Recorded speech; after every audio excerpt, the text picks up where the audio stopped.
What's going on, guys? Welcome back to Ralph's Garage. And I really like the background of the opening of this video, even though this video is not about the E36. But that looks so good, doesn't it? Anyway, if you're following along with the E36 build, there's going to be an update video coming out on that soon. Unfortunately, I lost a lot of my footage of getting from where you guys saw me on the last episode and where it's obviously way different now. So somehow I'll get something out to get us caught up to date on the E36. A lot going on there and a lot of momentum on this project. But I wanted to get something real quick done. While I had all this gold foil out, I had leftover pieces and I had this Cobb intake for the Legacy GT, and I went ahead and I wrapped it in the gold tape, did the air box as well, so obviously it doesn't really matter about the inside of the box. This stuff probably doesn't make a huge difference, especially on like a turbo car where the turbo is just going to heat up the air anyway. But the bling factor, come on, everybody likes the bling factor. I'm gonna go ahead and take the factory intake out of the Legacy, and we're gonna install this Cobb intake, and yeah, let me get to work. This right here. Now we can pull this out. This is actually going to get used with the new intake. We're going to unplug our MAF sensor. We can set this to the side. This we're not going to be using. Right down here and here, there's two 10 mils. I'm going to take those two 10 mils out next. It's handy to have long extension for this. Alright, right under here there's this little like cushion mount, Johnny.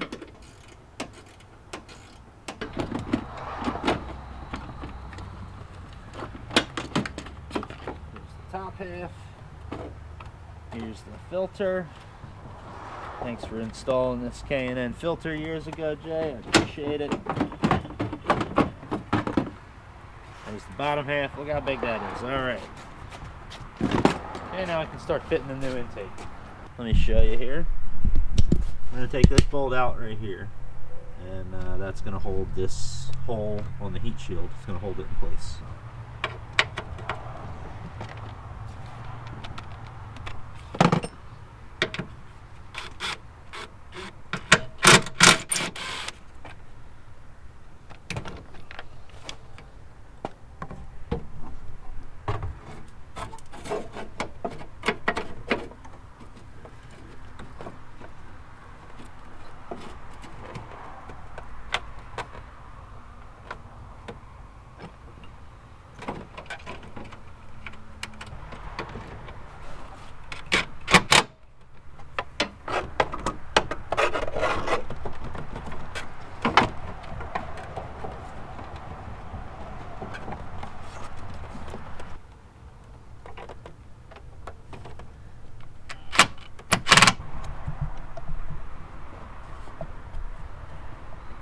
We're gonna have to trim this.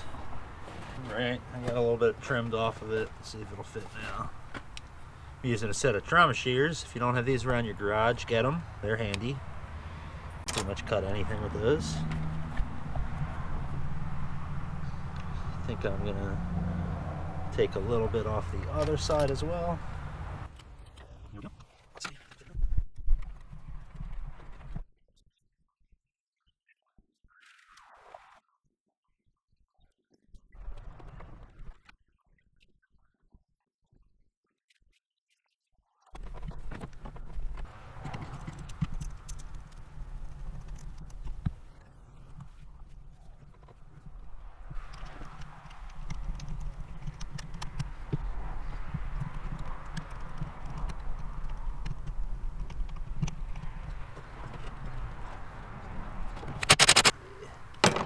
Okay, so one thing for the wiring, there's a little notch in the heat shield looks to be designed for the wire for the MAF sensor, so we're going to do that.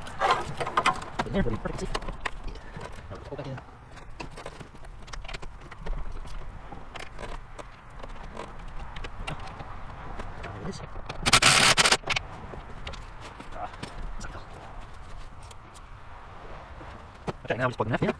There's our sensor wire.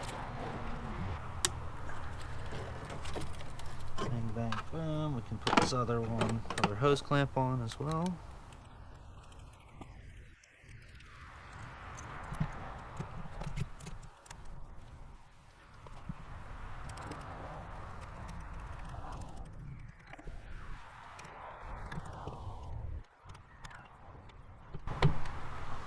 Nice.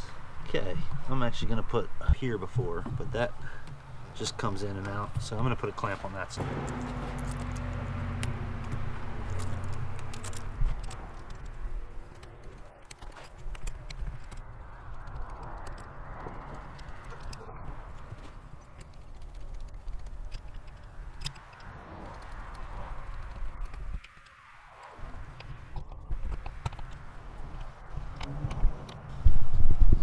Alright, now that that's on, let's put the lid on here.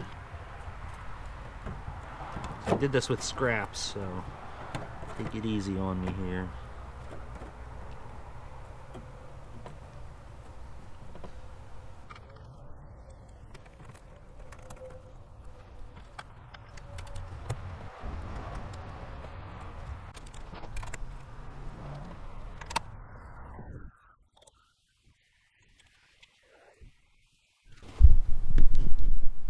All right, now I just take this this Johnny here. Should slide in there. Come on. Come on. Oh, there we go. Okay, that was nice and smooth.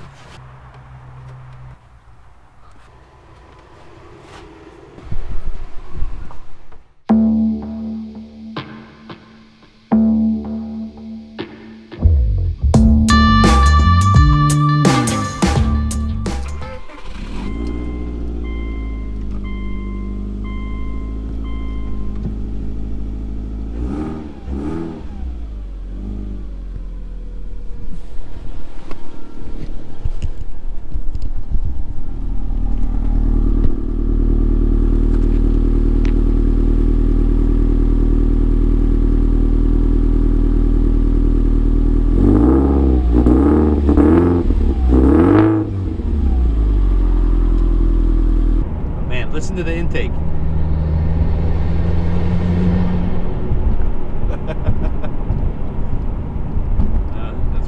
That's pretty loud. The car's not all the way warmed up.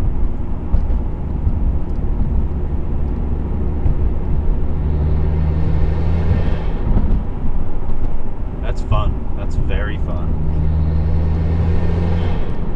Yeah, I don't think it's going to make the car faster, especially not without tuning for it.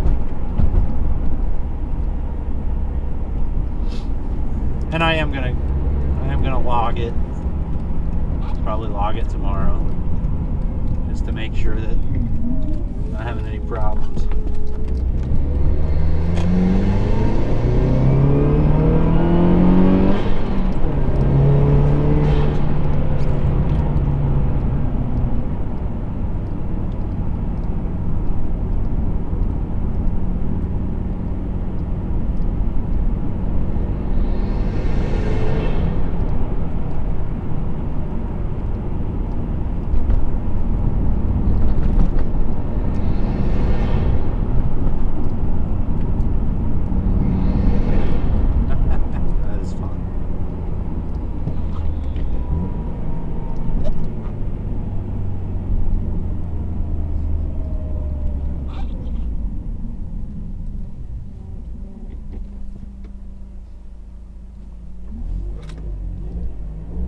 I do feel like now I'm having some power steering problems.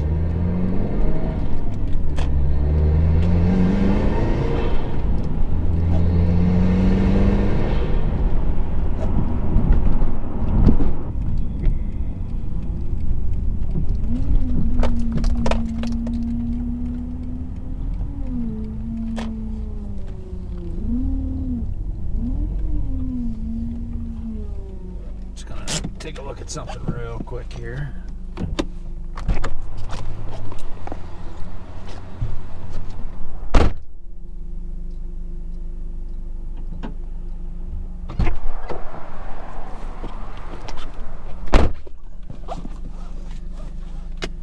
I don't know why, it sounds like my power steering pump's going.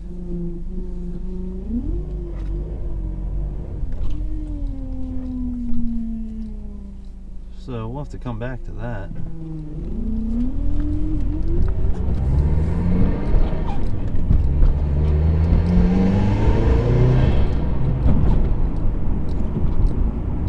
This thing is all turbo noises.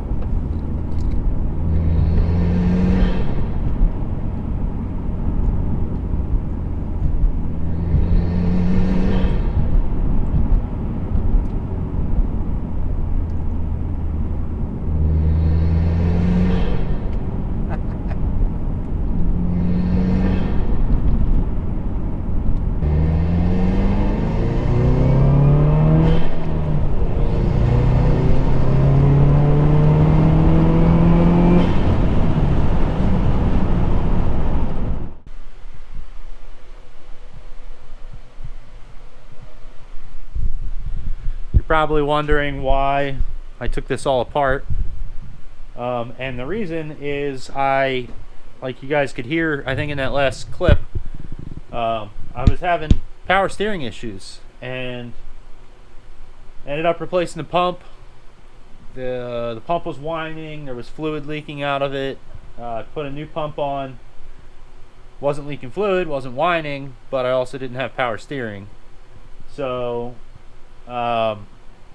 in trying to troubleshoot that, I broke the power steering reservoir. I broke this nipple off of it. It goes right here. Like that. I broke that off.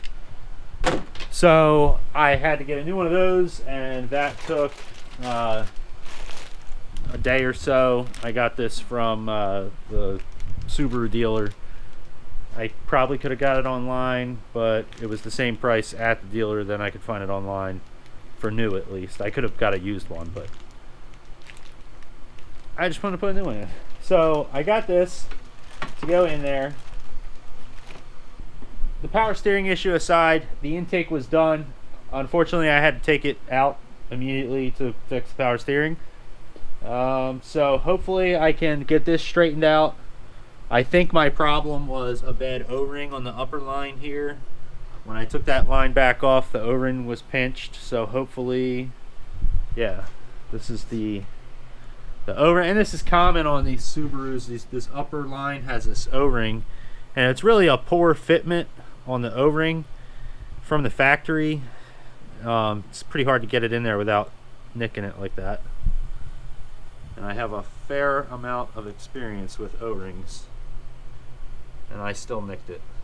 So I got a new one of those, swapped that out, but I got a lot of other stuff going on here which isn't really part of this video. It's probably part of the next video or the one after that.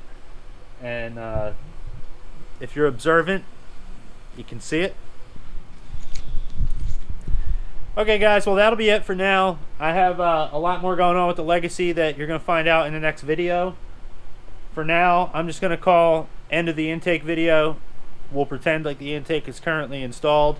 I did drive it around and get a little bit of sound clips, but I'm sure once we finish up all the other things that we're doing in here, it'll be a lot better to drive, and I'll make sure to get some really nice footage with some awesome sound. So anyway, thanks for watching.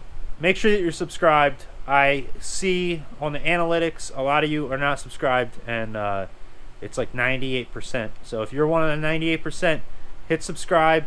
It takes a second. It lets me know that you're there, and it motivates me to make more videos in the future. So thanks a lot, and here's a quick sneak peek what's going on. Anyway, see you later.